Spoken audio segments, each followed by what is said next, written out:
Well, hello there. Welcome. Greetings. This is VR Download, our twice a week podcast here at uploadvr.com and our YouTube channel and on podcast services that you listen to, where we discuss video games, VR games to be specific, here on Thursday.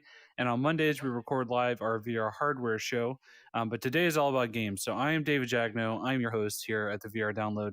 And I'm joined by another wonderful person from Upload VR, Mr. Jamie. How are you doing? You're so kind to me with these introductions recently. I don't know whether to trust it. Like, at some point, you're going to spring something else on me, and I'll be caught off guard. But I'm good. I'm good. No comment. No comment. It's good to see you, or not see you, as it were, right now. But I hear that YouTube can see you, so that's all that matters. Yes. The classic technical difficulties. The ultimate test of our skill as hosts for this show is if you're listening to the show and you're not a regular listener, can you tell that we're having difficulties? If not, we're doing a good job. Well, this is a really good point, because I don't think Jimmy Kimmel or Jimmy Fallon or any of the other Jimmys that present chat shows would do that well if their co-host suddenly disappeared or turned into a pair of purple hands. I think they would really stumble, and I think that really speaks to our skill as podcasters and indeed entrepreneurs. I think so. Not only disappearing, but suddenly lips stop working, or their voices become garbled, or you can't even hear them, and they have to disappear and reappear, and you have to just carry the show for a few minutes, not knowing if they're ever going to come back. You know, it's like Thanos is snapping every 5 seconds, and we have no idea what's going to happen. He can't make up his mind. Thanos can't make up his mind. Speaking of shout out to our members here, the paid supporters of our YouTube channel. We've got Dominique Frutchman, John Westra, B.R. Shaw, Adam Hartzell, Andy Lim, and Smash Reality. Thank all of you for the monetary donations and support as being members of our YouTube channel. I appreciate it. I appreciate you. I think you're beautiful. I think you're amazing. So yeah, thank you very much. And shout out in the chat to Adam, Onakazi, Paradise Decay, Kyle, Techno Glitch, and Catiam HD. Hello, everyone. Good to see you all. Adam said Kyle and Ian are in here. There are no difficulties. They're the hosts of our technical. The typical hosts of our Monday show. Sometimes it's Ian and Heaney. Sometimes it's Ian and Kyle. But yeah, so we have various different people that appear in our shows here at Upload VR. Hello, Bobby Boy. How are you doing? Good to see you. So I guess we're just going to jump right into what we've been playing. There's a few games that we're going to talk about here today. I can go first this week. The first one that we're going to talk about is Hyper Dash. This is a relatively new shooter on the Quest that just came out in late February, I think, or early March. I can't remember the date at this point. But it's been in alpha for a long time. It was on SideQuest ever since late 2019. So, I mean, it was in testing on SideQuest for Quest for a long time. And they're officially on the real Oculus Quest store now, which is exciting because, you know, it's one of the best success stories of SideQuest so far, I think. That's a game that a lot of people fell in love with over there, and now it's on the official Quest store. If you're unfamiliar, it's a sci-fi first-person shooter, competitive shooter on the Quest. And it is, as you can see in the video, if you're watching on YouTube, the art style is kind of a combination of like Solaris meets I guess you could say kind of Echo Arena style a little bit. The characters are very, kind of robots. And the whole gimmick of it is it has a smooth locomotion movement with your characters, but everyone can also dash. So it's, it's kind of a teleport, but also just a quick movement that has to recharge every time you use it. So you can quickly move throughout the map. And there's also rails that you can grind on, kind of Sunset Overdrive style. There's a lot of different game modes, which is nice. It's got stuff like Deathmatch. It has Domination. There's a King of the Hill game mode. It has a payload mode like Overwatch where you have to move the payload through the level. Also like Echo Combat. So it's got a lot of variety and it's very polished. And I think that's due to the fact that it was in testing and alpha and beta and all that on SideQuest for so long. So they've done a really good job. It's an impressive game, and I'll have a review soon at uploadvr.com so you can check out more on that. But if you've been playing it, let us know what you think down in the comments. And Jamie, have you had a chance to play it yet? No, I haven't. I'm not a big multiplayer guy, as you know. It's not really my genre. A bit of a loner, yeah. Yeah, well, exactly. And I gotta say, like, I'm pleasantly surprised that Hyperdash has found this audience that it's had. I remember it was announced probably like a year and a half ago or something now, just before it released on SideQuest. And there's probably like 2 or 3 multiplayer VR shooters like either announced or released on Steam VR, like a week, right? Or maybe maybe like 4 or 5 a month. And you just kind of know most of them aren't going to go anywhere. They're going to struggle with like filling up their lobbies. They're not going to get enough players on board in like their first run. Like even big games like Frostpoint from In Exile Studios, right? Like that really struggled even on its launch day. I think I only ever played a match with about 10 people out of a possible 20 or something like that. So Yeah, it's a weird. really What a challenging strange space. situation with that game. Like that would be an interesting one in a year or two to see if we could talk to NXile and do a post-mortem on like what happened with Frostpoint, because um I mean, I know a producer that was there, that I originally spoke to like 2-3 years ago, when that game was kind of in early development, and it dramatically changed from what actually got released, and had a rocky launch and a weird business model where, like, in beta testing, you could play the game enough hours to earn a copy for free, and I Mm. don't know, it was a weird one. It was a weird one. Yo, our boy, But our boy PSVR without parole in the audience in the chat. How's it going? Good to yeah, see you. yeah. Yes, that he says meows and swipes because the PSVR without parole people, the lovely people at PSVR without parole, love cats. But David's not really a cat person, so I don't think we're going to get a meow out of No, David. no, You no, might thanks. bark. Would you bark for the audience? There has been no super chat donations for me to bark, so I'm not going to be barking. All right, David will chat. David will bark for a donation. Good to know. And Thank yeah, you, Adam, PSVR I out agree parole. with you. I agree with you. There's a lot of optimization. It's extremely smooth. It runs well. I think that's the most impressive part about it, for sure. I think it's just a very consistent, smooth, and I like the word you use, crisp experience. And I think Mhm. every Quest game needs to hit that bar. In my opinion, it's a standalone headset. You don't have any variation in hardware between users. If you make a game for Quest, it should work great every time for everybody. So that's kind of what I think, and I think Hyperdash nailed that aspect of it. Do we know, like, is there more Hyperdash coming? Are they like, have we heard about like post-launch support? Because like so much of it was like a I beta don't know. before it released, and now it seems to have got some traction. You'd think the next thing they do is like follow it up with more, right? Yeah, yeah. Oh, PS4 without Oh, parole. There we go. All right, I'll do it. I'll give you multiple variations of a bark. Okay, here you go. We'll go oh, with the for $5, I'll do anything. there's the woof version. And we got burr, burr, burr, burr, burr, burr. And then we'll even go with the little, like a small dog. Go. There we go. That was There you go.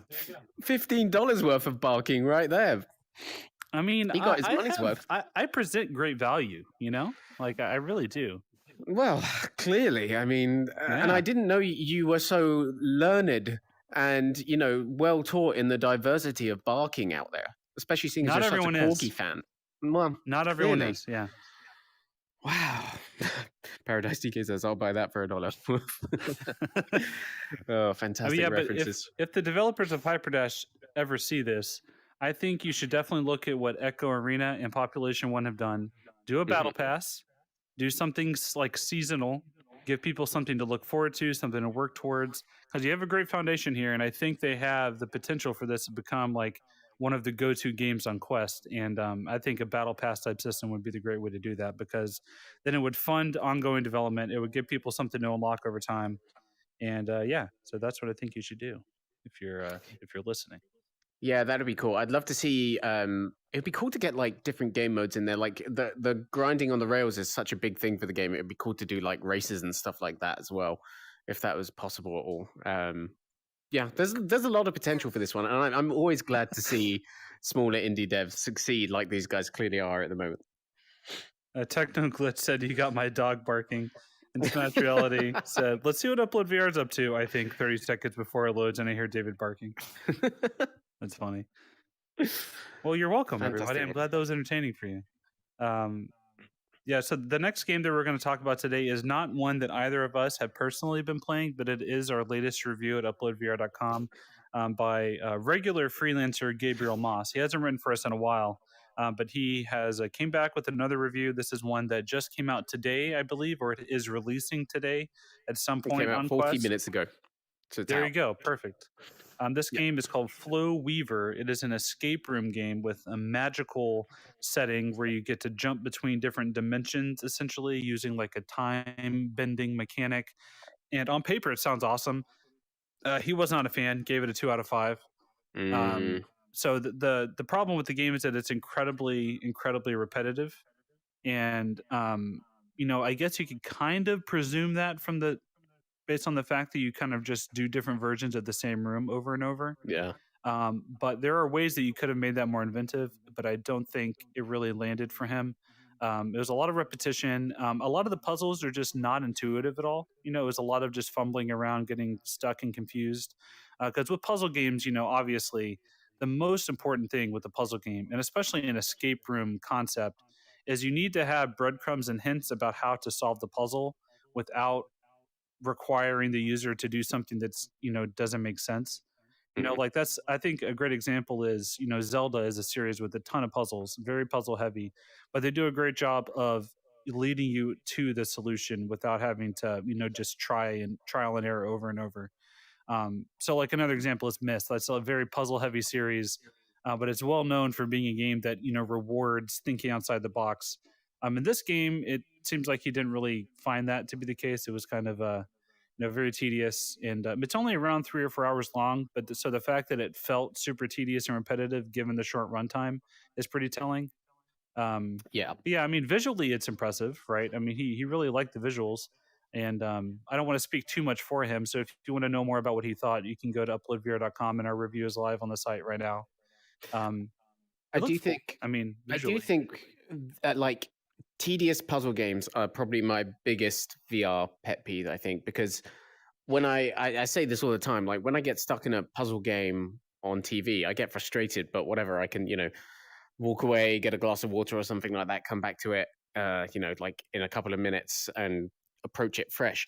When you're stuck in a VR puzzle game inside VR, I get like it's one of the biggest drivers of VR nausea for me. I get like frustrated and hot-headed, and I just don't want to be there like almost instantly. So it's a really yeah. hard thing to pull off for me, especially. Um, and yeah, I definitely like looking at the trailer. Like I haven't played it at all, but I can see why I would agree with Gabriel's review. Um, yeah, I mean, I need stuff like I Expect You to Die, where like the puzzle solutions are kind of so zany and fun and entertaining that they keep you going like that. I mean, like just this week I played Call of the Sea on PC, which is another game that has like no hint system whatsoever in its puzzles. And to me, that can really like ruin an experience. It's a hard thing to do because you don't want to spoil your puzzle solving for your audience because that then it just turns into a complete cakewalk. It's Yeah. really really easy. Um, but I you think have to a find a really balance. great one is the Room VR. If you haven't played that, Mm, and that's one of the best puzzle-based escape room style games you can get in VR. It's on every platform. Yeah, it's on PSVR, I think, right? Isn't it? yeah, it is. Yeah, yeah. Yeah, I reviewed the Quest version of it, but it's an incredible game. So, I mean, if you're interested in Flow Weaver, but you're hesitant based on our review, and you have not played the Room VR, that's what you should play. That's where my recommendation goes. Granted, I haven't played Flow Weaver, but Gabriel is usually pretty, in line with my opinions in terms of his preferences. So I'll recommend reading his review before you check it out. He knows his stuff, young Gabriel. And let's go on to the next one. This is one that's not a super new release, but it did recently release on PC on Steam, and that is Warplanes WW1 Fighters. This is also on Quest via AppLab. So if you go to applab.games, you can check out all the AppLab games there, and there's a link for Warplanes on there. This is a really impressive game because on Quest at least, it is visually just really stunning. The fact that Mm. they're able to pull off what they pulled off with such a small group of developers, and here in this footage that's showing on our Stevie the TV here in the upload studio, you'll get to see a little glimpse of it. The draw distance, the water visuals all look really nice, and it's a World War I focused warplane kind of dogfighting game. There's a free demo available out there, so if you're interested, you can check that out. And I wanted to spotlight it because it's a game that I think is going to eventually come to the official Quest store. I think because it's at a pretty high bar of quality already, and it's out on Steam as well, so you can check that one out. And got some good love for Warplanes here from Paradise Decay. Says it's their new favorite VR flying game. So Oh. definitely recommend checking this one out. Have you tried it yet, Jamie? No, I haven't. It was just making me think of this week we got a tease as well for what might end up being Ultra Wings 2, the new game Yeah, from yeah. Bit Planet Games, which is also very, very exciting. I know Ultra Wings 1 was kind of a lot of people really, really liked it. I think we felt it was kind of like empty as a game when we first played it, but I'm really looking forward to what they can do with that one next if they build it out. It's got like combat in there now, just like this. Um, so yeah, I'm really looking forward to it because at the end of the day, this is some of the coolest, most immersive stuff you can do in VR. And just looking at this gameplay, I absolutely want to go and check this out later. Yeah, and Paradise Decay, it's on App Lab now, not just SideQuest. So you can check it out on App Lab as well. Yeah, as of today, right? Like I think it came out a couple of hours ago. Yeah, so definitely recommend checking it out. And the final game that I want to talk about for this section isn't one that we've really been actively playing a whole lot yet this week, but I do want to Mm. remind you that our upload access game of the month is Wraith The Oh, Oblivion Afterlife. If you haven't seen it, we have some new gameplay footage up on our YouTube channel here, as well as on uploadvr.com. 4 minutes of new gameplay footage. It's a really impressive looking, kind of horror style, stealthy, creepy game that I think we're pretty excited about. And Jamie talked about it a little bit on last week's episode. If you want to check that episode out and see some more impressions from him. But this game is one we're definitely excited about. And each month yeah. going forward, if you haven't heard, we're going to be spotlighting a different game that's coming down the line. This month is this particular one. Our first upload access game is Wraith. These are games that we are looking forward to, games that we have seen indication that they might be good, that they might have some promise of being a good VR game. Obviously, it doesn't guarantee a positive review. It's just like a cover story at Game Informer, or how IGN does their IGN first footage of games, like exclusive reveals. And so upload access will give us the ability to give our readers and viewers some insight into games that are coming out that we can spotlight them with ongoing coverage through a month. So keep an eye on what we do for upload access. I think there'll be a lot of fun games coming out this year that we can spotlight. And check out the new footage of Wraith. Yeah, Do you have anything else to say about it? yeah, literally, as we were starting this podcast, we also put live our history of fast travel games, which is really, really cool, really fun interview. Oh, perfect. Yeah, really fun interview with the CEO, Oscar Berman. We've got a really cool video to go with that, and a nice long form article if you're not lazy. And yeah, that's worth checking out as well. We talk about their old games. We talk about Apex Construct, Curious Tale of Stolen Pets, a little bit about Budget Cuts 2, and they're a very, very interesting developer. Fast travel games. They come from Dice and Rovio and a couple of other places in Sweden, Stockholm in Sweden, and I say at the start of my article, they're just a really solid dependable developer, and there aren't many of those in VR Uh-huh. yet. Like none of their games are like stone cold classics. Like none of them are like 5 out of 5. Some of them are 3s, some of them are 4s. But they just every time they put down. The thing I said is sitting down or putting on a headset to play a fast travel game feels like sitting down to play a console game because they just know so much about playability and systems and depth and player engagement. And their games, resemble cool, fun console games. And I think Yeah, we're going to so see there's big like hits out of them. there's a certain bar of quality and completeness that you can expect, Yeah, for sure. that not every VR game has. Yeah, I that's a good way think to put it. a game that like a lot of people, overlook this game now because it's not new anymore. But if you're into like, relatively linear campaign style shooters with, storylines, Apex Construct is one of the best out there. Mm, Like that's a really good one. It's on Quest. It's on every platform. So definitely check out Apex Construct. That was their first big game. And if you like, cute puzzle games, Curious Tale of the Stolen Pets was excellent. So Fast Travel is doing good stuff. I think they're on a good track here. And yeah, for sure. quick shout out to some of the comments. G Dog Cheeseburger wants to remind everyone that in Wraith you play as a short ghost, and that's a callback to our last episode where people noticed in the footage that Jamie was crouching a lot, and they all thought you were just a very short character. It was pretty accurate. Pretty Yeah, accurate. yeah. I mean, height is a problem for me in real life and in VR. So Vertically should... challenged, I believe, is the term that. Yeah. Yeah.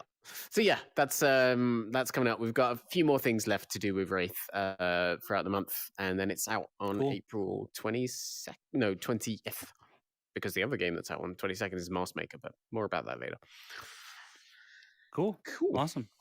Well, definitely check out our upload access coverage. You can, if you go to uploadvr.com and you scroll down to like past the header of the top 5 stories, we have a little article pinned right there that says, upload access, Oblivion or Wraith Oblivions or Game of the Month. If you click on that, we have a link to all of our Wraith coverage there, so you can find it all in one spot. So yeah, we'll move on to our news topics. If anyone wants to recommend any other recent games they've been playing, I saw someone mention Grapple Tournament earlier. That's on Steam and on the Rift store and Oculus. Definitely let us know in the chat. Let people know what you've been playing. We're going to quickly move on to the news topics, though. We have a few to get through. First one, I just want to quickly go over this. We don't have to discuss it too much, but Population 1 is going to have a new game mode releasing tomorrow that's going to run from the 12th to the 22nd here in March. It's called Super Advanced War Mode. You might remember a while back they had the War Mode. This is the Super Advanced version, where two massive, large teams spawn on opposite sides of the map and then converge and battle it out. So instead of squads of 3, you just have 2 big teams. That's kind of it's a limited time thing, kind of a fun, shift on the formula. So check that out if you're a fan of Population 1. But our first real big news topic of the day is Konami is actually releasing a Oculus Quest game.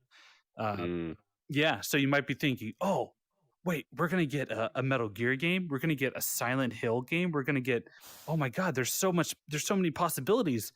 What game is it, Jamie? Can you tell us? Tell the people what game they're releasing. It's a really exciting new game called Beat Arena. It's actually only coming out in Japan, and it might be out already. Only coming out in Asia, I should say. It's in other Asian territories. I mean, if you've been in the gaming industry a long time, you know that Konami actually loves their music games and has a lot of success with them, right? Like going back to the PS1 days, there was the Dance Mat, Dance Dance Revolution, everything like that, which has always been a really big driver for them over in the physical arcade business in Japan. They've always had units there that are always really, really popular. And if you've ever been to Japan and been to one of those arcades and seen people play on those dance mat machines, it's quite an experience, let me tell you that. I had an actual physical dance mat for my PS2. I was pretty into DDR. Yeah, I had one. I just never was very good at it. I couldn't do the coordination, It's a tough one. But, it is. Yeah, so Beat Arena is essentially kind of Rock Band in VR. What you do is you have guitars, you have drumming, you have a keyboard, and then the gameplay is very much your Guitar Hero kind of thing. Notes stream at you, and you have to hit the right instrument at the right time. It looks really, really cool. In some small way, that there's avatar creation. You can do things like go back in after you've recorded a performance and like control the camera to make it feel like you're actually at a concert, not playing.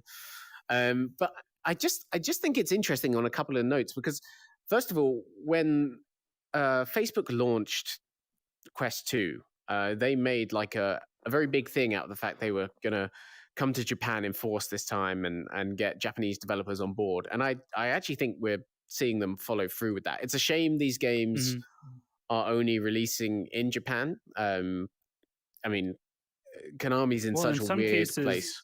in some cases they'll release them in Japan, then a few months later they come out on the US store, but they don't talk about it. Yeah, that's You true. know, That's very, very like true. and some of them aren't very good. Like the Little Witch Academia VR Yeah. was a very bad game. I was going to review it.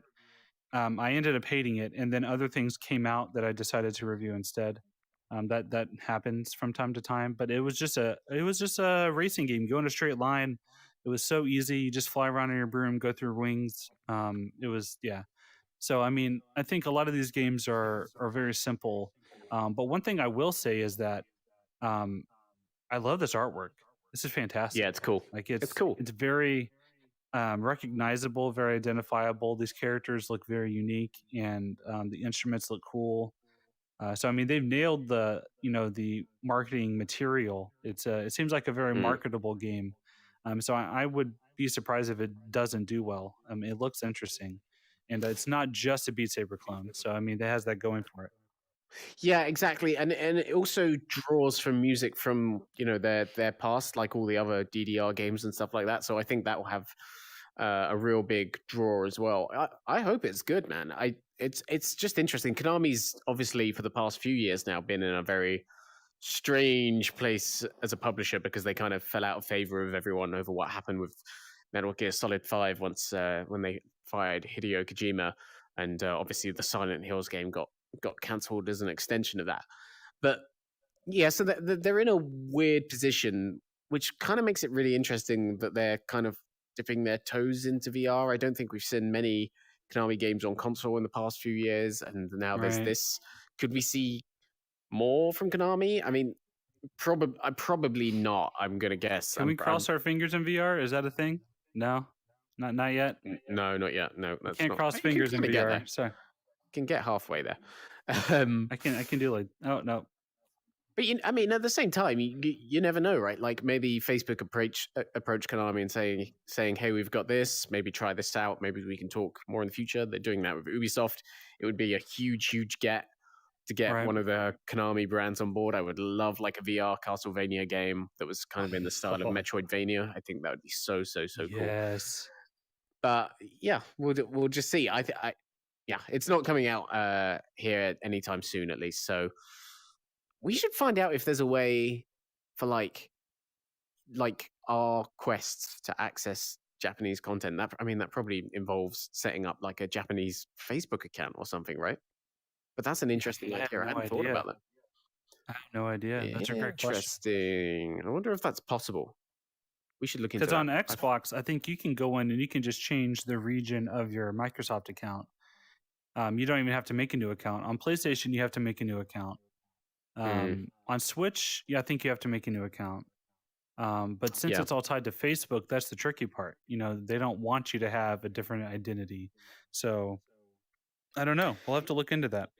Yeah, Technoglitch and Smash Reality. I love that idea. I would love to see Rocksmith in VR. I think VR and Yes. probably more accurately AR. I think they have such great potential as like musical instrument teachers. I think we could like really push that stuff forward because I'm actually like somewhat learning to play guitar at the moment. I for the past year or so, I've spent half an hour here or there like trying to learn, and it's really good. The tools we have today are amazing. Like I subscribe to a Fender thing where they have like a metronome and like different like hundreds and hundreds of different lessons. That's all really cool. But imagine you could put on like a HoloLens, see your guitar, and like see the strings you're meant to hold like light up and Yeah. stuff like that. And you could do that in VR as well. Like get like another Vive tracker on your guitar and some hand tracking could be really cool. I really I can't wait till that's a thing. I don't think the technology is quite there yet, but No. that's going to be really cool. For those unfamiliar, Rocksmith is an Ubisoft game where you plug an actual guitar into your game system, and it shows you the charts on the screen like Guitar Hero, but you're playing it on an actual guitar. So it kind of teaches you how to actually play. Yeah. So that would be cool in VR. They do have Rock Band VR. That came out a long time ago, and then it completely fizzled out and died. The soundtrack at launch just wasn't very good. It also was only guitar, which was very strange because it was a Rock Band game. It wasn't a Guitar Hero game. It was Rock Band. and they didn't even have like microphone support for the vocals. Like it was literally just guitar. There Yeah. were some good ideas in it, but it kind of fell flat. That would be really cool. That would be neat if they did Rocksmith or something like that. Because AR I think has great teaching potential because of the pass through and all Mm. that. There was what was the one that didn't Harry try something like that on Quest where it had like hand tracking and he set it his actual piano or something like that? Didn't he try out Yeah, he did. one that taught He you? he did try out something like that, and it was just again one of those like, there's potential there. You could Yeah, see it one day. There is a unplugged coming to Quest as well, which is a hand tracking Guitar Hero kind of experience, but it's more air guitar that's though, right? It's not like yeah, it is. educational. Yeah. Yeah, that's the idea behind it. Smash Reality. It will take a lot more than a $5 donation for me to try and play guitar live on the download. Oh, there you I go. won't Well, name my look at price. Heaney. Look at Heaney pulling up these videos just so fast. Mm.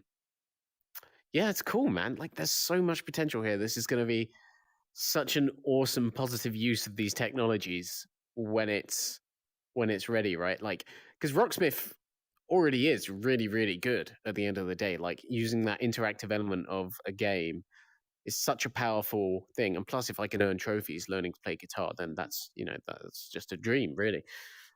But Yeah. yeah, we'll see. Watch this space for Konami and musical video games, VR video games. Yeah, I think we're just going to rebrand the channel. Yeah, basically. Maybe we should just turn it into the best VR concert app. We would actually be a lot better than other ones because we'd be live and not just a stream. Fantastic Yeah. idea. So the next news topic, and switching gears here completely, is the next game from Turbo Button. That is the Floor Plan 2. So if you have been in VR for 5+ years, then you might recall the name Turbo Button. They're a VR developer that worked on the Adventure Time game, which was on Gear VR. It came to Steam as well. They also made the original Floor Plan, which should not be a surprise. This was kind of an escape room puzzle game, but it takes place entirely in an elevator. So you go up and down to different floors of this like hotel where each room is like this strange different dimension, and you have to like get items from one room, go to the next floor, and then use them in another room and solve puzzles. And it was very zany, very quacky. It kind of like had the personality of a Squanch game. Like it Mm. felt like this game and Trover would like get along if they met at a party. So this game looks impressive. I'm excited. Floor Plan 2. It's kind of rare that we get a sequel to a VR game in general, Mm-hmm. because there just hasn't been out very long. But so I'm excited. Turbo Button does good stuff. I'm looking forward to this. Yeah, they so the first one was like, it only took like an hour to beat, but I thought it was a really, really, really cool experience. This one they're saying is going to be like longer. It's going to be like maybe 4 to 5 hours. They're going to like have the chance to like remix the puzzles that you've already done, so you can go back and try them again. And there'll be free content and stuff like that. I just, in that trailer, I love the character designs. It's like it looks a little like VR Sesame Street, right? Like, and I think that's really, really cool. I think the Turbo Button guys are great. I think they've done some really, really cool stuff. Yeah, look at some of this stuff. Like, exploring this in VR is going to be a lot of fun. Like seeing some of these characters pop and whatever you're doing there with that little creature thing. What's new about this one is you can actually get off the elevator at each floor, Mm. and walk around and explore. So you're not just limited to that single space anymore. And then they've done the kind of elongated arms thing, so you can reach out a bit better and whatnot. But yeah, I'm looking forward to Yes. this. Onakazi, you caught me. I said quacky by accident. It was a combination of quirky and wacky. It's a new word. I think I just discovered a new word, everybody. So there you Yeah. go. You're welcome.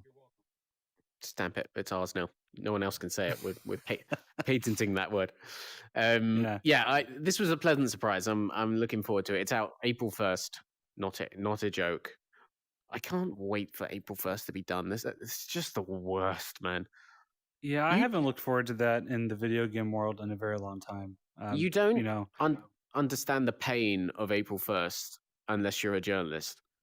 And it's literally just a day of existential crisis. And you don't know if you can trust anything, any headline, if someone's just trying to laugh at you, or there's something genuine going on. And every year I dread it. And then April 2nd is like the best day of the year because it's the furthest you can be from April Fool's Day again. That's true. That's true. Mm. I will never forgive IGN for their Zelda trailer. Yep. Because they made it too good. It was like, because back when that came out, like if you go back in time and look at other trailers for TV shows at that time, because if you watch it now, you think, oh, that doesn't look very high budget. Well, that's because trailers weren't that great back then. First of all, like that actually looked like a legitimate trailer for a Zelda movie. And man, I'm still salty about that. I don't know who was in charge of that, but if I ever meet them, I'm going to I don't know. I might fart and walk away and not tell them. That's what I'll do. Oh my God. There you go. Wow, that got darker and yet somehow lighter than I was expecting at the same time. A Technoglitch said, "Oh, I hear there's a new HTC Vive coming out on April 1st." Oh God, who knows whether to trust that? That's probably true at this point. Yeah, we're not talking about the new Vive trackers and the new facial trackers, really, because not only are they new technology, which we would talk about on Monday's show, they also kind of never really relate to games, right? Like the Vive trackers are such cool ideas, but they've never really taken off on a consumer level because they're so expensive at the end of the day, on top of an already expensive set of Steam VR tracking gear and whatnot. So right, yeah, that's why we're not kind of talking about those. I wouldn't expect them to have much impact beyond the enterprise VR market again, especially the facial tracker, which again is really, really cool, but probably for high-end VR chat users at the most, I would imagine. Yeah, but if you want to talk about a company that owns a very specific niche of a niche of a niche, then look no further than HTC, because they got that they got that market cornered. Let me tell you. Cool. So shifting gears once again, our final news topic of the day. This is kind of a conglomerate topic that I've added a couple different headlines into. But we've already talked a little bit about App Lab today on the show and, just the Quest ecosystem in general. And I think it's worth noting that Facebook seems to be aware that App Lab has proven very popular, not only in terms of consumers accessing games, but also in terms of developers submitting their games to the App Lab store, which is obviously, if you're not aware, App Lab is a new way to access games on Quest where they do not show up in the normal Quest store. You cannot put on your Quest and then look at games available on App Lab. That doesn't exist. So instead, you have to either get a URL link from the developer themselves that takes you directly to the store page where you can then add it to your account, or on the app, on the mobile app, you can sometimes find the game if you search the exact title in the search bar. That doesn't even work all the time. So it's kind of almost a hidden secret menu of VR content on the Quest. Like you have restaurants sometimes that have a secret menu. The App Lab is the secret menu for the Quest, kind of in a way. And so there's a good and bad to App Lab. We've discussed that in previous episodes if you want to get into the weeds of it. But they only have 3 people at Oculus that are going through App Lab submissions right now. So like looking at a game, looking at the marketing assets, looking at the descriptions, playing the content, seeing if it's up to quality enough, giving feedback, like all the process of getting something accepted onto Quest, only 3 people are doing that for all of App Lab right now. So Facebook says they're going to be ramping that up, which is good. A lot more games are coming out now. It used to just be one or two a week. Now I think we got 10 this week so far, which is a lot of new App Lab content. So I mean, it's going well, right? I mean, it's just I hope they expand App Lab over time. Like, do you think they're handling it well so far, Jamie? Yeah, I think so. I mean, everyone says like, oh, the well is drying up a bit because they're taking so long to get through those submissions. Obviously, that ended this week, but at the same time, I'm kind of in between on App Lab at the moment because everyone's like, well, these releases are slowing down, but at the same time, it's like, oh yeah, but they're all very good at the end of the day, and that's the reason that many of them are on App Lab, and some of them are fantastic. Don't get me wrong. So there are some really, really cool experimental ideas out there. Some of them are just early access versions of games that will probably one day go on to be on the Quest store. And then there's stuff out there that it would be really cool if it did end up making it to the Quest Store instead of being on App Lab. Like I do think that World War One Warplanes game definitely, hopefully, has a future on the Oculus Quest Store, but we'll see. Uh, I sympathize with those free submission people, because not only are they having to like review these games, they're going to have to be reviewing some really broken stuff at the end of the day, I'm sure. yeah, And it must be hard, tedious work. So I'm glad they're ramping it up. I'm glad we'll see more. But I don't know about App Lab so far. I think it's really cool. I'm very glad it's there. I've always wanted more experimental stuff on Quest. I'm just waiting for like, it sounds silly, but like killer App Lab apps or something like that. Like something that really defines what it can do that you can't get on the Quest Store already, essentially. I think pushing boundaries is super important. And Techno Glitch, I do think there's plenty of reason to use SideQuest still. The short and simple answer is that it's a great discoverability tool for new App Lab content, because there's no way to discover App Lab content unless someone gives you a link. So SideQuest is great because App Lab games are listed on SideQuest. So if you go to SideQuest, you can go to the App Lab section and find games there. Also, if there are games on SideQuest that aren't on App Lab that you like, leaving a review on SideQuest, downloading it, checking it out, buying it on SideQuest, all of those things can contribute to the game getting more recognition to then get it on App Lab. So it's a great way to support games and developers you like. So even though App Lab exists, SideQuest is still great because of the visibility. It's a great marketing tool for developers to use. And Oculus even specifically said that in their blog post about App Lab, that they encourage people to still use SideQuest. And also, like Smash Reality said, there's a lot of other features SideQuest enables. You can access files in your Quest easily. You can sideload other content. You can run debug commands to record widescreen footage like we do in our videos here at Upload. So lots of uses, lots of use cases. So I think it's good they're going to be adding to that team, expanding it. It's definitely needed. I think within the first week of App Lab being announced, I think they're still working through those submissions probably. Like it seems like a lot of these games that are still trickling out are games that developers told me they submitted within days of App Lab being announced. Yeah. So I mean, it's taking a while to get through stuff, and who knows what kind of content they're having to shovel through, because it's yeah. So it's the Wild West.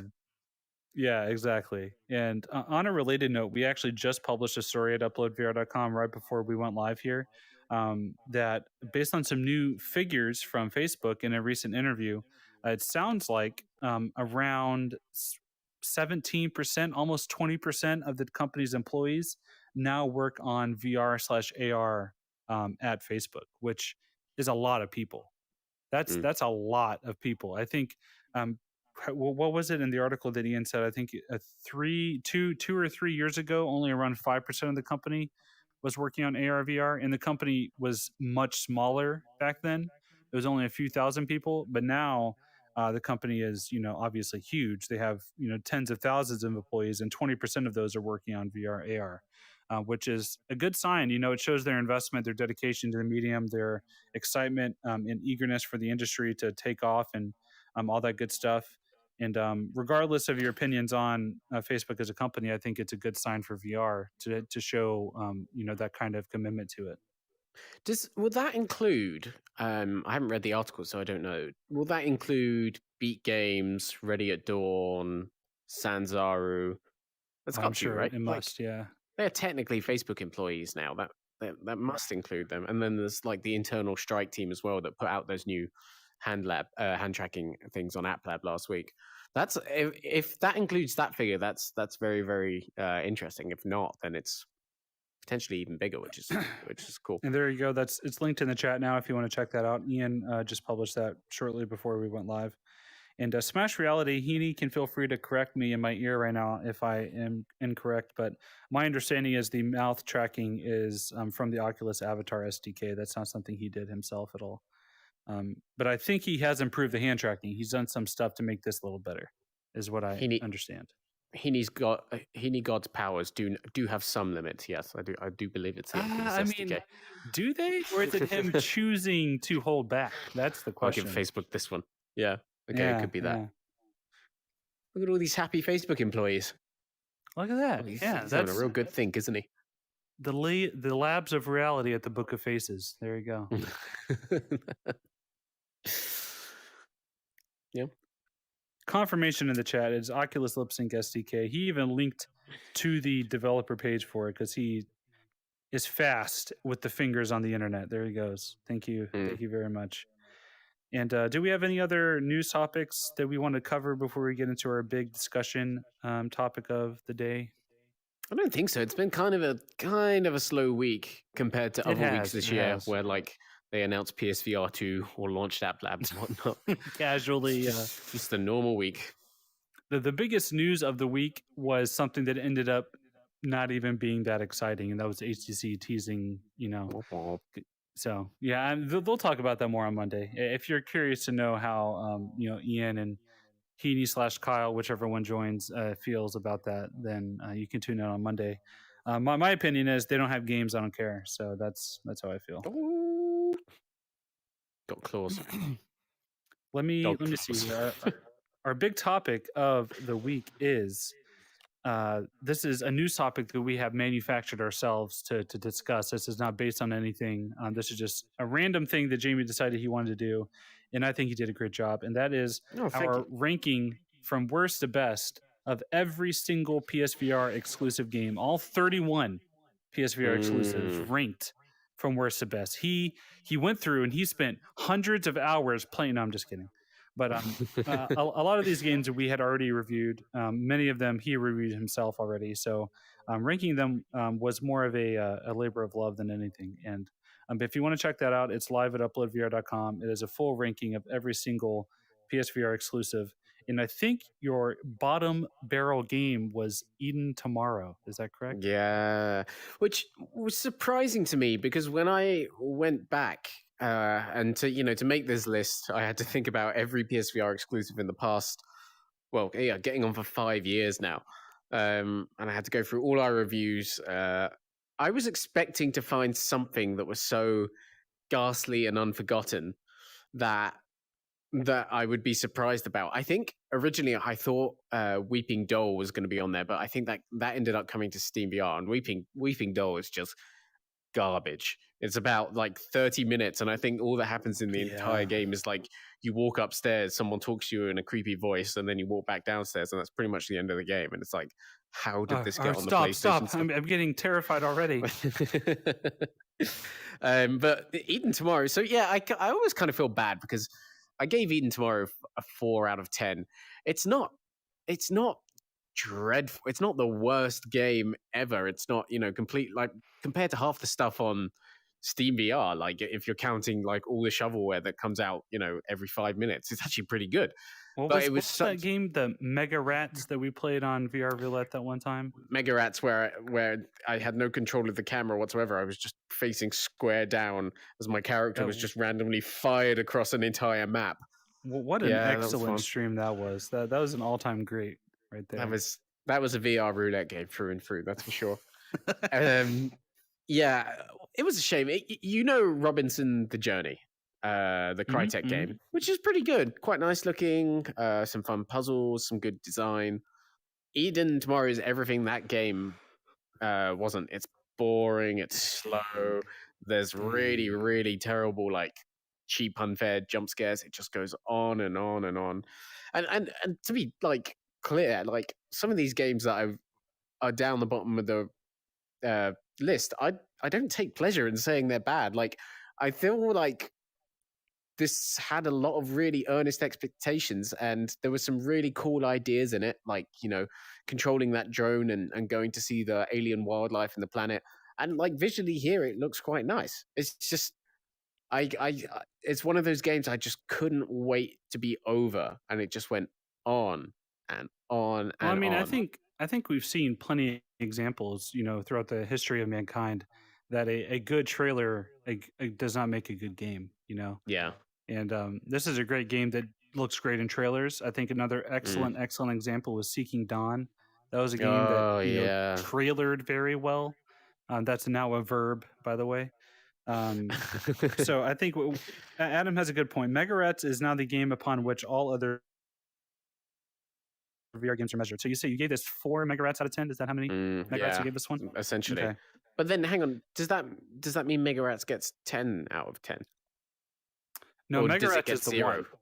All right, No, okay, it's okay. the 1. Yeah. So how And then many you want megarats worth is? Yeah. There you go. so You like got it. You got it. a 2 out of 10 is like double the amount of Megarats. Okay, Yes. Yes. I'm Exactly. glad to see that visualized in my mind. I'm gonna have a lot less conflict reviewing games from now on. That's good to know. Yeah, some other stuff that was like lower down in the list. Like we had Dino Frontier, which I thought was cool. It was like nice, colorful game, but there was probably about an hour's worth of content in a If town if building I sim. remember correctly, isn't that game the guy that founded that company? Didn't he go on to make Falcon Age? That's Am, very possible, actually. Now am I that you getting him mention it. confused? Well, I could be wrong. it's Uber Entertainment. They did Wayward Sky as well, and Wayward Sky is a game I'm actually quite a big fan. Oh, of, maybe that's what I was thinking of. Maybe that's what I was thinking of. Maybe. The next one on the list, number 29, is one that I want to talk about briefly. Yeah, I was gonna say. This is Bravo Team. So this game has a lot of weirdness for me. First of all, the first event I played it at was PlayStation Experience back in like 2017. At the same event, I played Firewall 0 Hour for the first time. And let me tell you, playing those two games back to back is it's whiplash. Like that is the most whiplash that has ever whiplashed me. And the reason being is that Firewall 0 Hour is a tactical Rainbow Six style shooter on PSVR. Bravo Team is a game where you run from cover point to cover point with no control over how you move or where you go, just kind of like Time Crisis, but without all of the things that made Time Crisis fun and unique. Instead, it is just a very bland, generic, hoorah military shooter. Level designs are boring. It's just waist-side cover to waist-side cover. It's extremely scripted. Voice acting wasn't very good. It left a lot to be desired. I think that Crisis Brigade shows that you can have a good cover-based shooter without much movement. But Bravo Team just kind of failed in every way at what it was trying to do, other than the production value being good and the aim controller making it more fun than it should have been. And the other weird thing about this is that it's a super massive game. This is the same developer that made Until Dawn, Rush of Blood. Like Bravo Team is such a weird outlier for them that it just doesn't even make sense to me. Yeah, and wasn't there like something like when the game first launched, and I know it got patched, but when it first launched, weren't the guns like massive? I remember everyone playing it and being like, "Why are these guns so big? They look like giant like Duplo toys or something like that," which I thought was really, really funny. And it did get an update, which made it better, but at the same time, like exactly, it's super massive games. They should do better. And yeah, I would love to know the story behind that one, because it just reeks of Sony coming to supermassive games and saying, we need military shooters for PSVR. You have like half a year and like half the budget you would usually get for a game like this. Go and make it. I don't know if that's what happened, but it's just that so seems to what like that game is, right? Yeah. I think the next couple we can kind of skip through quickly. We have Separation, Stardust Odyssey. Here They Lie. I think, if I remember correctly, that was a launch title for PSVR. It's a horror game, and it just wasn't very good. It was alright. Yeah, sick. Wayward Sky was one. Again, I quite like Wayward Sky. I have a soft spot for it. Like, lovely, gorgeous art. I love that when you wanted to move around, it went to third person, like diorama style view, and then when you wanted to interact with something, it went first person. But it just wasn't long enough. Just didn't give you enough depth to really linger in the mind. But again, very, very cool, nice one. I would recommend people go back and look at that on a sale at some point. Another super massive one at 24, which is again probably something you want to talk about, the Inpatient. Yeah, the Inpatient was interesting. It that's a game that is like a prequel to the Until Dawn series. Yep. I liked it okay. It was a little short and it ended far too early. It was kind of like it was one of those games that's like whenever it feels like it's building up to the final act, it's over. Kind of thing. Like it felt like maybe they ran out of time, or I don't know exactly what happened. But the cool thing about it is it's all very heavily dependent on sound. and like being able the mic hearing your voice so you can read out your dialogue options to NPCs when you're talking to them rather than having to use the controller, which is really cool. I love stuff like that. There's also moments where you have to be quiet so the monsters can't find you or track you, which is cool. So there's like a lot of elements of that to it, which was pretty neat. So yeah, I thought that one was interesting. I think I gave it like a 7 or a 7.5 back at launch. I enjoyed it, pretty well, but obviously it could have been it could have been better. And I'm still waiting for Supermassive to get back to doing an Until Dawn Rush of Blood style game because we'll talk about the game more later on in the list because it's higher up. But that was one that I'm looking forward to seeing something on again, hopefully. Yeah, Luca. Just before we continue with the list, Luca, your right Quest 2 controller has stopped responding. Has this happened to anyone else? I've never had that issue. I don't think. Although these things can be pretty temperamental, can't they? I don't know. Have you tried like all the usual stuff, like resetting the headset and maybe like rebooting it or whatnot? That might be worth trying, or you know, replacing the battery. Maybe I don't know. That can always be a thing. But yeah, moving on. So we had Mini Mac Mayhem, which a developer I really like, Future Lab. Great game. I thought actually it's just one of those games that it's like a tabletop multiplayer thing, and the multiplayer aspect, you just know you're not going to find anyone to play it with, which makes it really hard to recommend. Sadly, Golem at 22. I don't know if Brian from PSVR Without Parole is still here, but we argue about this a lot because he loves Golem. I think Golem Ugh, is a very stubborn game. I think its control scheme just basically doesn't really work, no, and not at all. people insist that it does, but at the end of the day, the only way I figured out how to move in that game was by straining my neck and like looking at the floor as I moved and thinking I want to be taking in this world, but I can't. The combat has very solid ideas on paper, and it is fun when it works. But again, using PlayStation Move controllers and stuff, found it to be a bit of a hassle getting the right kind of tactile feel out of it. It's a shame because it was such a weird experience with Golem. It had been gone for so long. It was in development for like 4 years, and at one point it was meant to come out like the next month, and then it was delayed for like a year and a half, and we never really found out why. And then because of all of that, it didn't quite release to the kind of fanfare I think everyone was hoping it would. But I'd love to see developer Highwire Games tackle that again. I think they've actually moved on to make that 6 Days in Fallujah game, which we'll see how that works out for them.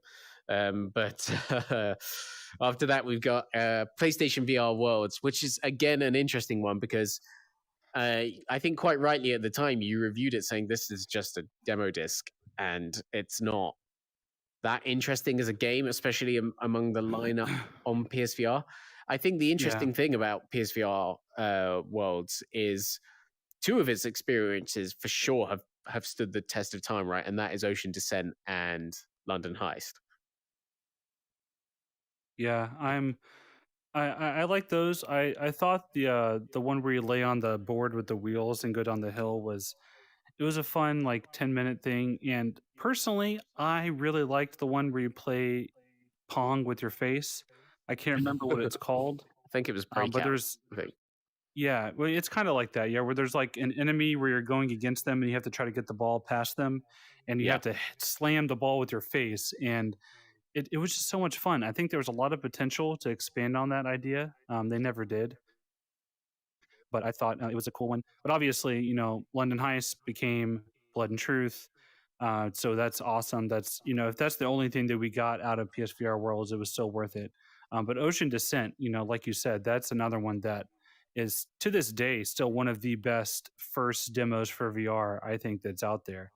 And it's a great one because it's entirely passive. You just put a headset on someone, you tell them, okay, you're going to go underwater, and that's it. And it's like a 10-15 minute little experience with going seeing jellyfish and fish swim around, and then a shark encounter. And it's still great. I like it a lot, and I hope and wish that they would expand that into something more elaborate. I think a lot of people love Subnautica, and Mm, because it kind of is a great example of how immersive, an underwater game can be in VR. And what was the one that was on Gear VR for so long? Um, Blue Oh, something. the blue. Ocean Rift The maybe is the one Oh, I'm thinking Ocean of. Rift is from the guy that made Crashland as well. Yeah, Yeah, that's the Ocean one you're Rift thinking of. is another one that it was just a staple of my demo, you know, a list for the longest time. But yeah, I definitely think Ocean Descent stands up still, and yeah, I think I hope they do something with that again in the future. I think there's potential there. Yeah, for sure.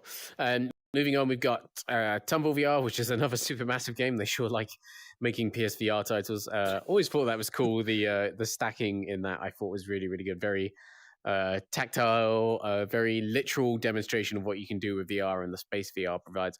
Tiny Tracks at number 19. Again, Future Lab, same thing as Mini Mech Mayhem. I actually think this would be one of PSVR's best games if it had ever found a community, but it just didn't, so it didn't go anywhere. But it's basically Micro Machines in VR, which is not, or Scale Electrics in VR, which is not an idea we've seen explored enough, I would say.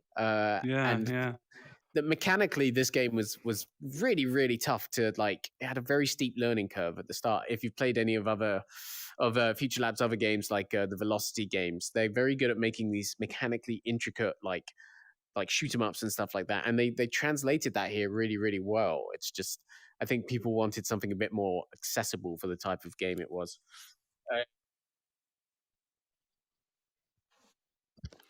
I think would be higher up if it had managed to sustain a community. And this is a game that unfortunately didn't get to do that all because the developer closed down shortly afterwards, which is Riggs Yeah, Mechanized Combat League. And what a shame, man. Like that was such a cool, ambitious VR title for the time. I liked Riggs a lot.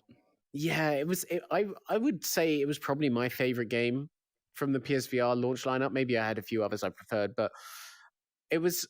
Yeah, it was. It would be a long time again until we saw another multiplayer shooter in VR with this kind of depth and Right. Yeah. amount of options, and especially on PSVR, it didn't really come about again until Firewall, I would say. And it's such a shame that Sony chose to close down Gorilla Cambridge when they did, because with some proper support, Riggs could have been a really really fantastic, really long running VR game. So it's not as high as I would have liked it to have been. But you reviewed that one right back in the day. Yeah, I liked it because all of the different rigs were very unique. There were a lot of different weapons. It was a little light on like game modes and arenas and stuff like that because the Mm, format kind of grew old a little bit, but there was a great foundation there to build on. There was no there like there wasn't really a campaign, which kind of hurt it. It was more of a like career mode like a lot of sports games have, where you just, oh, you're a new pilot in the mechanized combat league, go out there and make a name for yourself. And it was just kind of like, oh, go fight some bots and then go online. And that was the entire game. yeah. But the foundation was so good, it was just so fun. It was a great showcase for how much head tracking can add to a game, even if it's still being played with a gamepad. Because you had the mech unit itself, and then you could turn your head to look around and aim different weapons and stuff, and it was a lot of fun. And I mean, other than Archangel Hellfire, there hasn't really been another really good mech game in VR, which is super weird. Mm. Um, yeah, so I don't know. Riggs, rest in peace. I liked Riggs a lot. Yeah, there was. Do you remember there was that really funny like tribute to it in Horizon Zero Dawn? Like there was like this bit in the game where like you opened up like a portal to other worlds and stuff like that, and they had a Oh, rigs match really? behind one of the I haven't played windows. Yeah. Horizon yet. It's Oh very high well, on my list. spoilers for that, but yeah, yeah. Well, So that makes me want to play it more. That's awesome. we remember you fondly, Riggs, and we hope Yeah, to Vox see you Vox again. Machina is a good mech game. Paradise Yeah, Decay. true. I like that one too. Yeah, I wish it one was would come good. to Quest. I don't know why there isn't a good mech game on Quest. It seems like a Yeah, strange omission. they could get someone to do like a Pacific Ring game. There was one of those movie tie-ins, like the terrible 10-minute ones that's like a 360 video, but they should do like a proper game. Someone should fund that. That would be so Yeah, cool. let's get a like a real Pacific Rim game. Let's do it. Moving Oh, on, number Gundam. 17. Do you want to talk about Monsters of the Deep Final Fantasy 15? I mean, if you No, like no.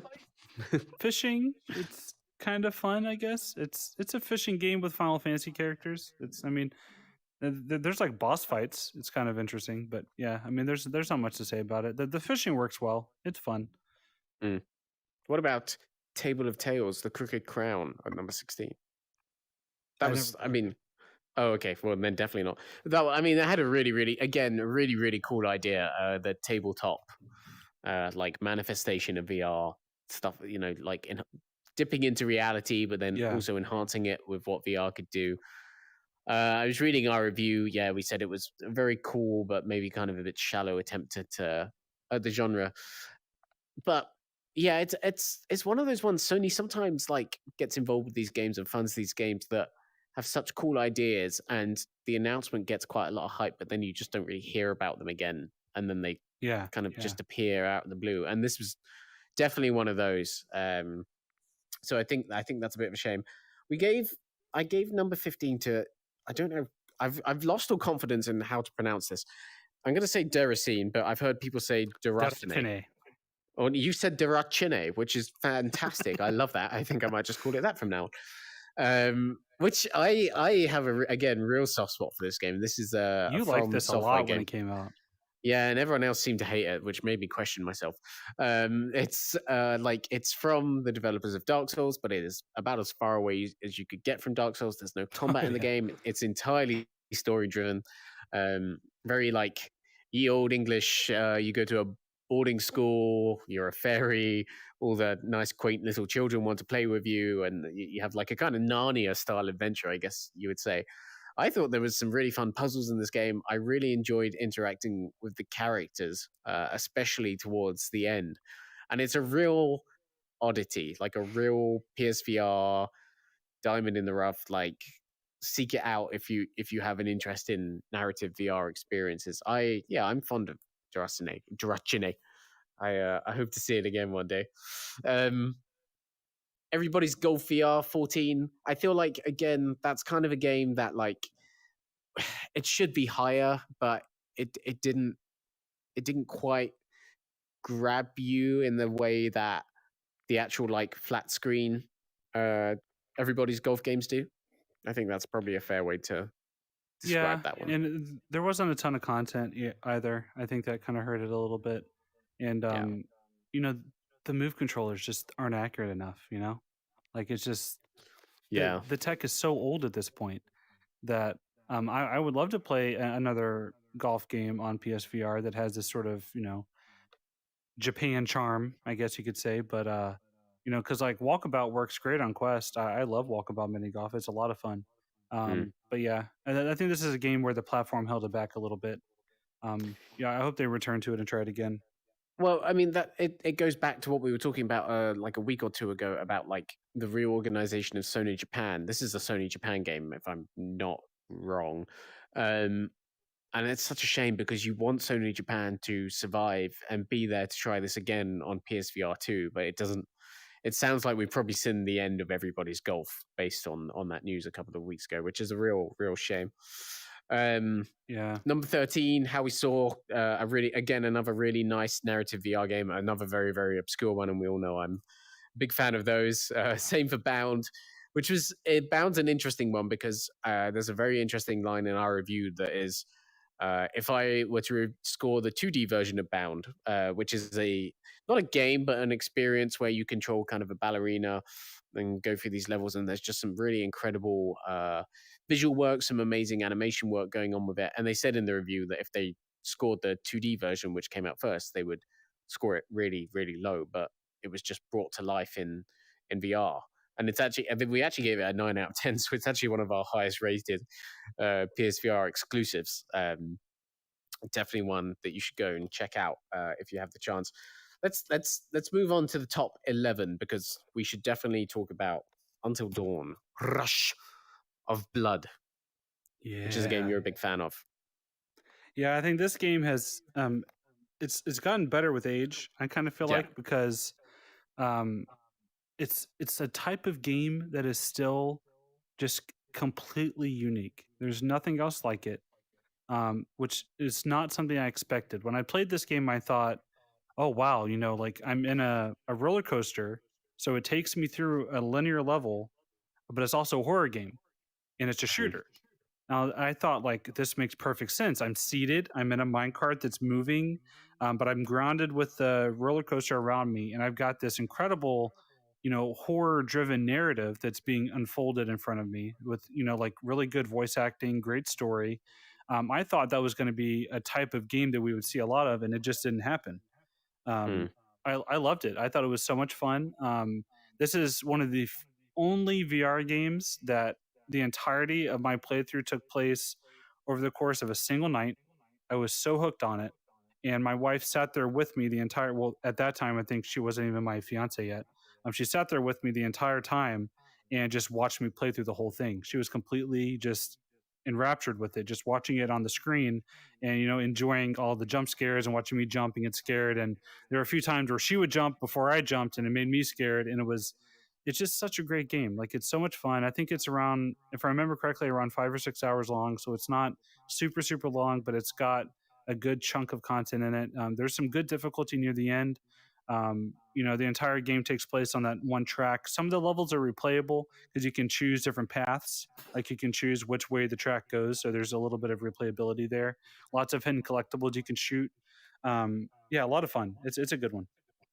Yeah, I think it's right what you said about it getting better with age, because I think if you look at the PSVR community, it has real staying power. People on like the subreddit and everything, they talk about it all the time still. Here's a Jamie Felton confession that won't surprise you. I have not You never beaten finished it. until Yeah, I yeah, have yeah, not beaten yeah. until dawn. I this is everything I do not want in a VR game. I do not want spiders screaming in my face and ghosts trying to chop my head off. That is it's just not going to happen for me.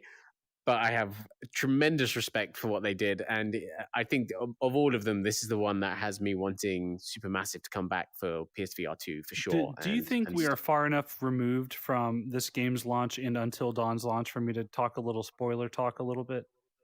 I mean, it's been if you're years, right? talking about like the setup of the game, that's not even. I don't even really consider that a huge spoiler. Yeah. So, I mean, in Until Dawn, one of the main characters in the game turns out to be the villain, right? He has like a psychotic break, he goes crazy, and blah, blah, blah. So, this game, Rush of Blood, you play from the point of view of that character while he is going through his mental breakdown. So, the game is essentially a metaphor for his mental breakdown. Mhm. So that's that's all I'm gonna say. It's not too much of a spoiler. And RG, this game's 5 years old. Until Dawn is 7 years old. Like, get over it. But also when you say he turns out to be the villain, that's not. He's not. That's not a spoiler for the entire game at all. Yeah, Like and I it's didn't even say who it yeah, was. I didn't say who it was. So yeah, yeah. that's very true. That's very very true. You know what? Whenever we get back to streaming games again, I think this would be a fun one to do. I think this would be a fun one to do like a retrospective stream on. Because I think we're at that point now where games are like 5+ years old in VR, where we can have a retrospective look back Mm. at a VR game and see how it aged. I will sit on that stream and watch you play it, and then I'll count that as me having been. I feel like if you had written this list, or if we'd been a bit more collaborative, maybe we'd have It'd be very swapped. different. Well, we'd swap these two around for sure. I mean, you'd probably push this one a little Oh, further back. Until Dawn would probably be higher than 10 Okay, or 11 okay. for me. So I put Static at 10. Garbage, Um, garbage. Static is such a cool, clever little game. It has really, really amazing puzzles and such a great idea for VR. The idea is that you're holding your DualShock 4 controller, and then in the virtual world, it kind of treats that as if like you've got these kind of weird, contraptionized handcuffs on, and everything on the contraption is like a puzzle. And you kind of have to figure out these very unique, very different individual puzzles in every level. Um, Still to this day, some of the coolest VR design I've ever seen.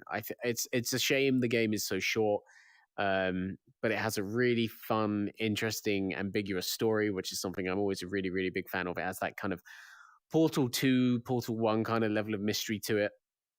I can't recommend this game enough if you have that like any love for that kind of like real brain teasery, real sitting there and trying to work out what's going on behind the scenes kind of VR game. It's made by the guys that made Little Nightmares and Little Nightmares 2, which came out last month. Oh, If that, really? yeah, it's Tasia.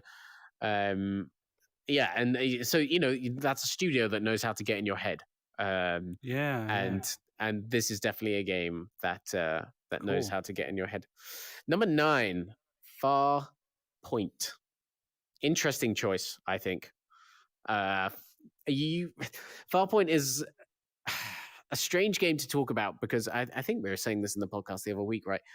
It's a pretty simple game in terms of design. It's literally a corridor shooter. Yeah, we were definitely talking about this the other week. It's literally a Yeah, yeah, corridor yeah. shooter. Um, but it's just entirely enhanced by the aim controller. It's such a fantastic magical experience once you're holding that thing, right? Yeah. Yeah, and I think it goes back to what I was saying about Rush of Blood, where Farpoint's a game where I thought, oh, this is a great proof of concept. It shows a linear campaign shooter can work great in VR. Aim controller is excellent. And I thought to myself, like, oh yeah, I can't wait to see what other kind of more robust expansive games like this we get, and then we basically got none. Hmm. There have been very, very few single player campaign shooters, and it's a shame because I think Farpoint is a really good proof of concept, great foundation. The story is actually surprisingly good. There's great performances, amazing facial capture, voice acting. The aim controller really elevates it, and the co-op is a lot of fun. Farpoint was a really, really, really good game. It's a game that I think had so much potential to be even better, and it makes me excited to see what Impulse Mm. Gear does next.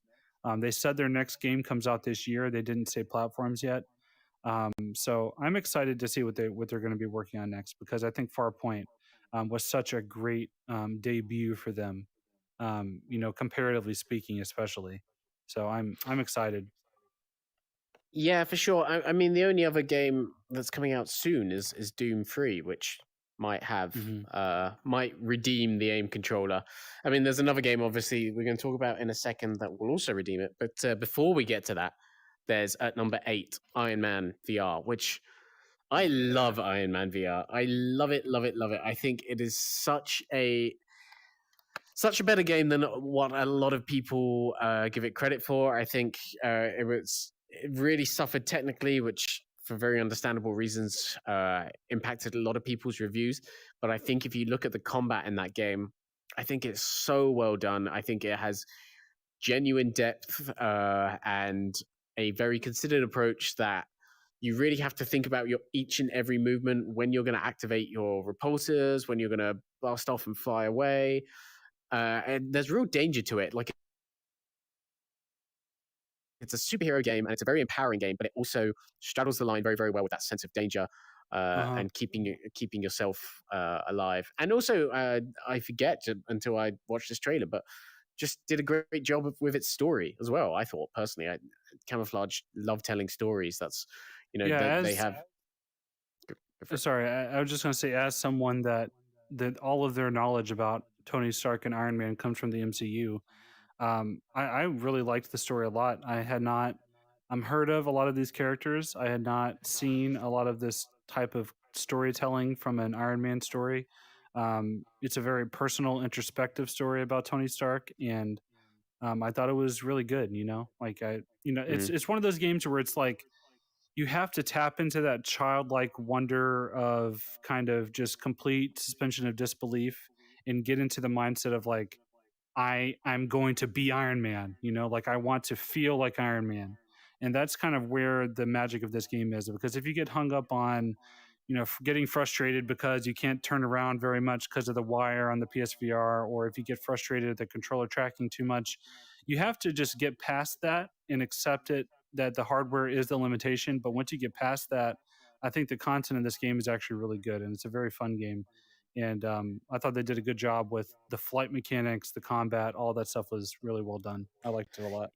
yeah, I really want to see either. I mean, first of all, I really hope we get like a specific PS5 enhancement patch Hmm. at some point that would improve it a lot.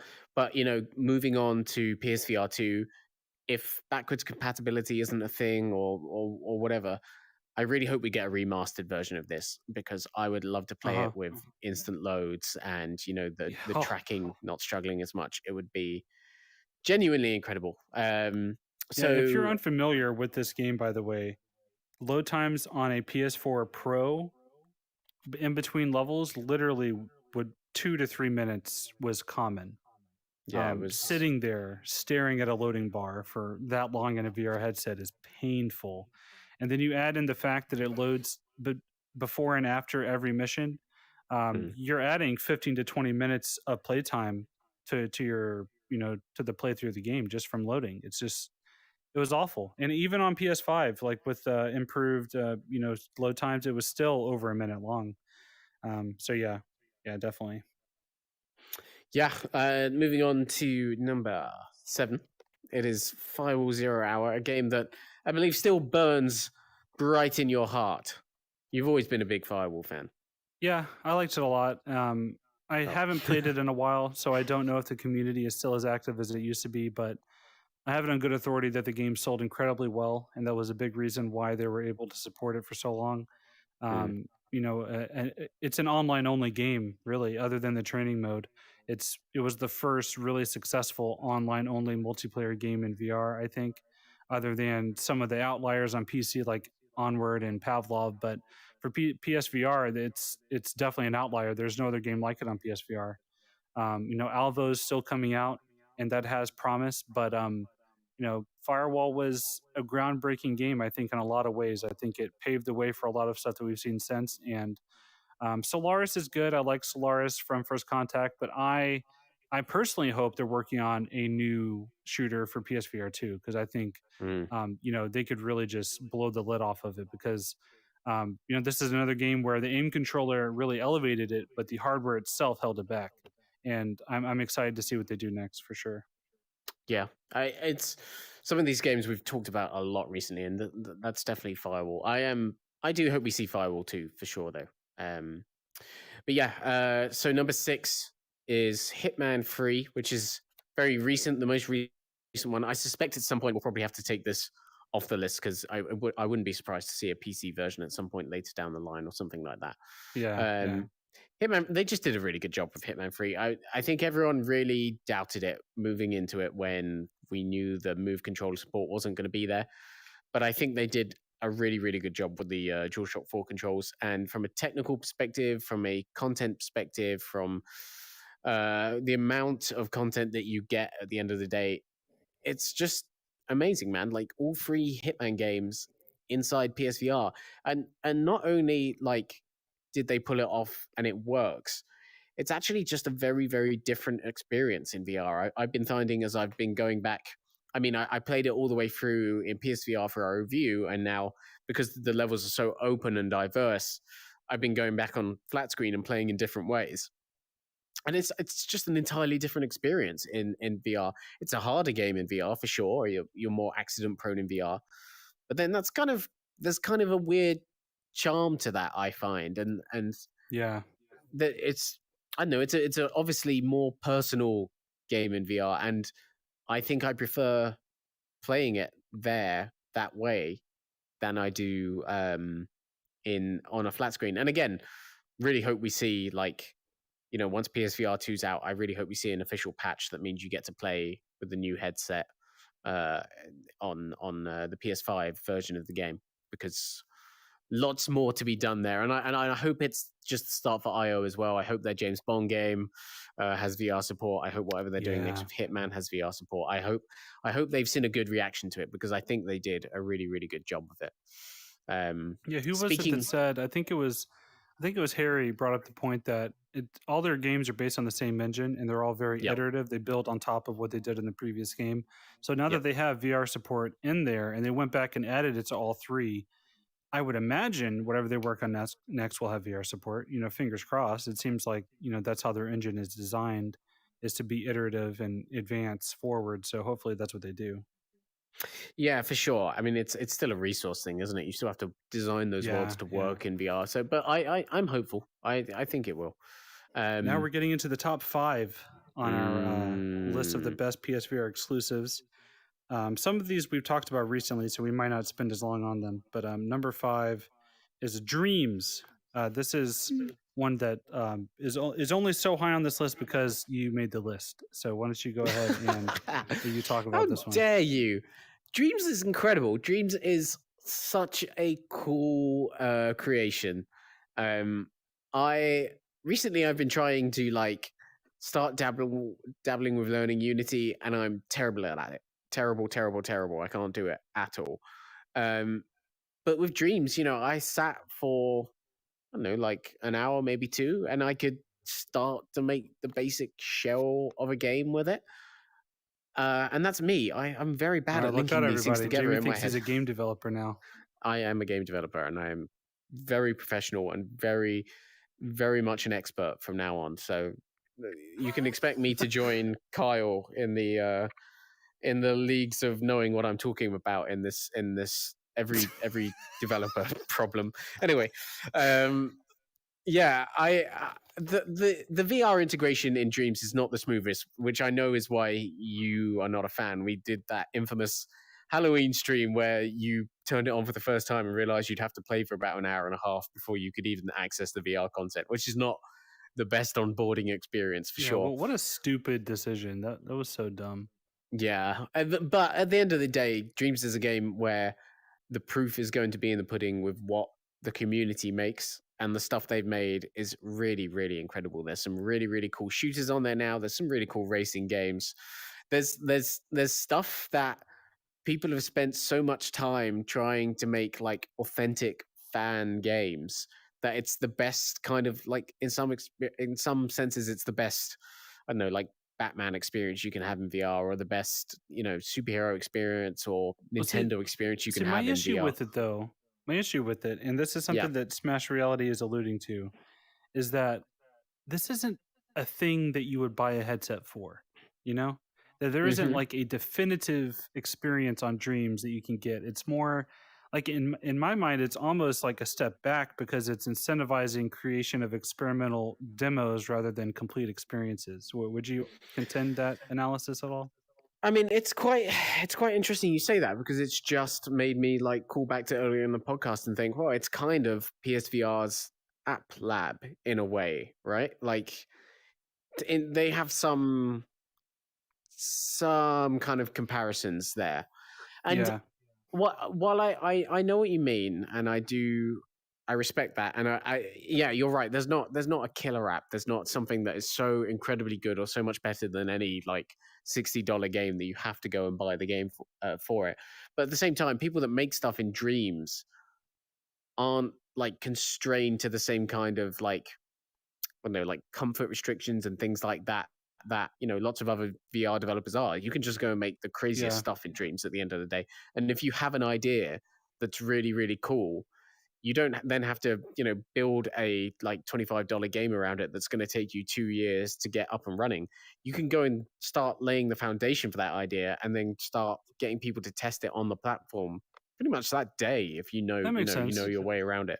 Yeah, I think part of the problem, and I kind of agree with Heaney in the chat, he says that it would probably flourish more on PC.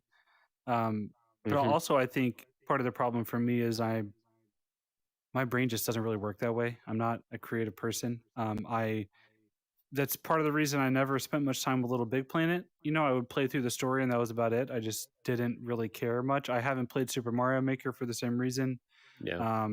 I'm just not the kind of person. I'm not the target audience for this kind of game, and I've accepted that. But it's not. It is for some people, though, for sure. Yeah, that's fair. Yeah, and I mean that's at the end of the day why it's it's in the top 5, but it's at the top of the top 5, because I think the next 4 things are basically the best of the best on PSVR and represent really good. To sound like a very pretentious critic, they represent craft, fine art. Yes. Including I would say all 4 of these next games are top 4, with pretty much no exceptions. I would recommend if you have a PSVR, you should play these games. Yeah, for sure. And so, speaking of fine art and craft, let's talk about The Gangsters of Blood and Truth, which is essentially a Guy Ritchie movie in VR if you really want to get down to the nitty gritty art. Well, all Yeah, right then, bugger all. Let's get on with it. you just say bugger all. You can't say that. Yeah. I mean, I've said it now. Sorry, everyone. If you're in the UK, you're deeply offended right now, but I don't know what that means. I don't know. it's fine. We won't talk about it now. Yeah, so Blood and Truth is just, it's one of those ones that we have talked about a lot, especially here on this podcast, and we keep going back to it because it's got such great design, such great interaction. The characters are really, really incredible. It's just a fun crime caper, designed really, really well, and it's based off of the London Heist demo that we talked about for PSVR Worlds earlier, and carries that kind of like 10-minute slice of really richly textured worlds into what like a 5 to 6 hour experience, right? And that's pretty special, I think. Yeah, I think the most notable thing about Blood and Truth to me is that it doesn't have a traditional movement system, and I didn't care.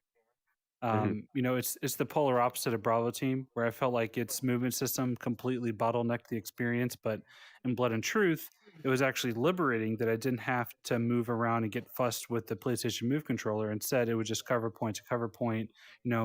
Teleport. Not teleportation, but like movement node to movement node, because it allowed the game to free up your senses to focus more on the shooting, focus more on the cover mechanics, the getting down, and actually engaging with the storyline. All those things are what excelled because they just made you not have to think about the other stuff as much. It's not fully on rails. Some sections are, like this particular scene, the screenshots from, you're running across a rooftop on rails. You can't control your movement at all, but you do have moments where you jump across buildings, and it works so well. They did such a good Mm. job of it, and I was extremely skeptical. You can look back at our preview coverage of this game. I was very skeptical of this movement system because all the demos were such small slices. It didn't sell me on what it would allow you to do, and I think they really, really did a good job with this. Yeah, for sure. And can't wait to see what's next, which I hope for now. Now that we know PSVR 2 is coming, you hope that Sony London is sticking with VR. Speaking of hoping developers are sticking with VR, Resident Evil 7, again, we've talked Oh, come about a on, lot. baby. But it's it's the reason again we talk about this game so much is because I really don't think we've seen a game as AAA as Resident Evil 7 again on PSVR, right? We got close with like the ports of Skyrim and Doom VFR and stuff like that, but nothing that was built for the PS4 and then carried like this level of Yeah. visual fidelity inside the headset. I think it's still really stand out today, like 4 years on now, which is really, really impressive, I think.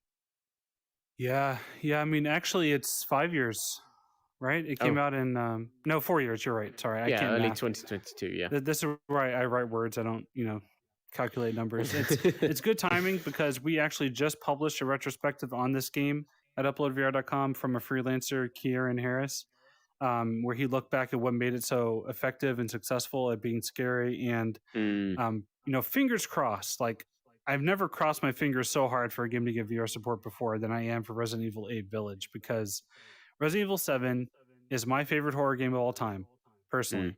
It was the most scared for a consistent period of time that I've ever been playing a game.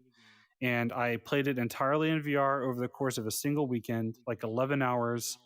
And it was just such an overwhelmingly unnerving experience that there's been no comparable thing for me. And like I talk about this a lot, like this game literally gave me nightmares mm, because of just how intense it was, where a lot of the moments where you would have things like there's a moment where your hand gets chopped off, there's a moment where like you are assaulted by these characters that get in your face, and like characters bust through walls and explode and chase you, and there's so many moments like that where it was just so intense and overwhelming that I would wake up in the middle of the night reliving those moments, because like whenever you play a game like this in VR, it doesn't feel like you're playing a game. It feels like you're there, like there's just such an immersive experience that I was remembering the events as if they had happened to me. And it was just so, oh, it was just so good, and I want that again. I want them to do it again with Resident Evil 8. And I'm thinking it's not going to have VR support, at least not at launch. Maybe they're going to wait for PSVR 2 to give it support then, because I think they would have announced it by now. Mm. But yeah, it's so good. So I mean, get a PSVR if you don't have one for this game. It's worth it. And it's amazing. It's quite fantastic that you've managed to sell people on an experience by saying, I woke up having nightmares and reliving it. But I mean, at the end of the day, that is a draw to some people. I mean, it's not a draw to me, but I'm also a huge fan of the Resident Evil series, and it speaks volumes about how good this game is that I managed to play half of it in VR, and then I played. That's impressive for you. That is impressive because also the first half of that game is way scarier than the last half. The last half kind of pieces off a bit. It gets more action heavy by the end, for sure. Yeah, for sure. Number 2, then another game that's kind of like Hitman. It's optional PSVR support, but managed to implement it across an entire trilogy of games, and this is Wipeout: The Omega Collection.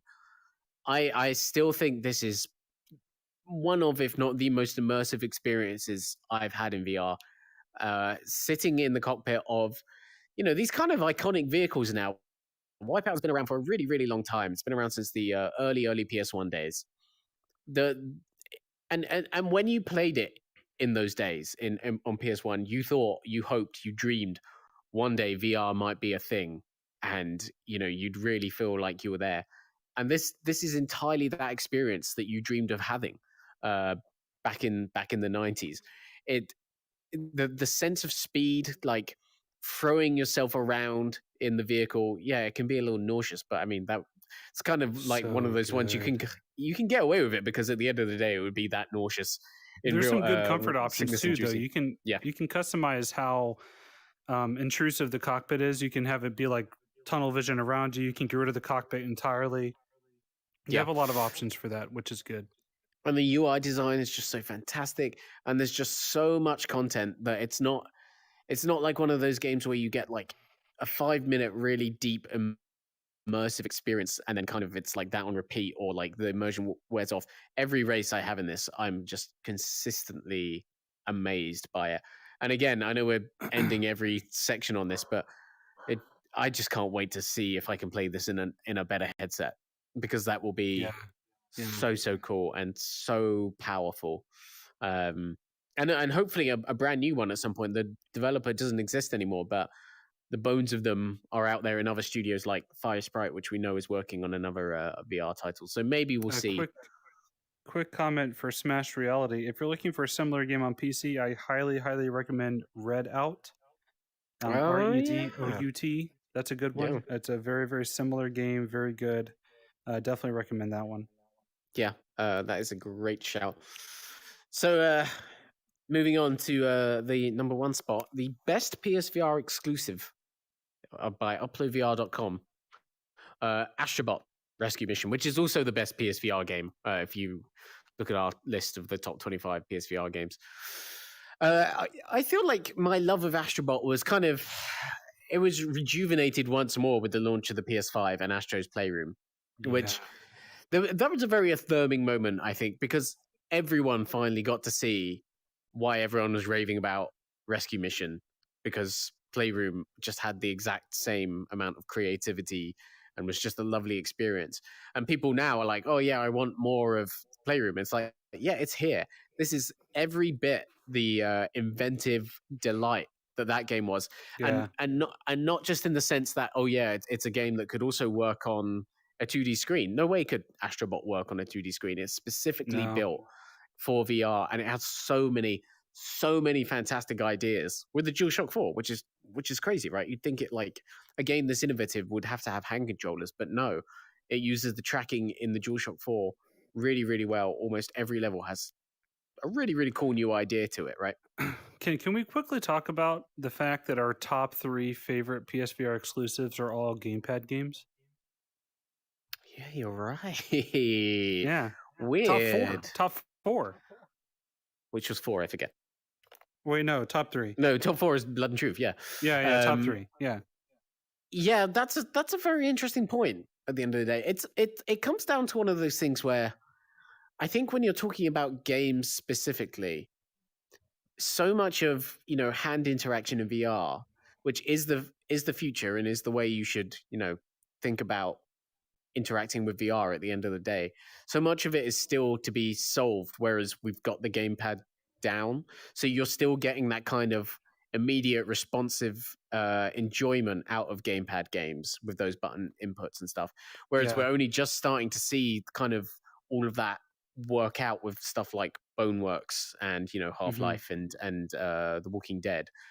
Those games are the future of VR, 100%.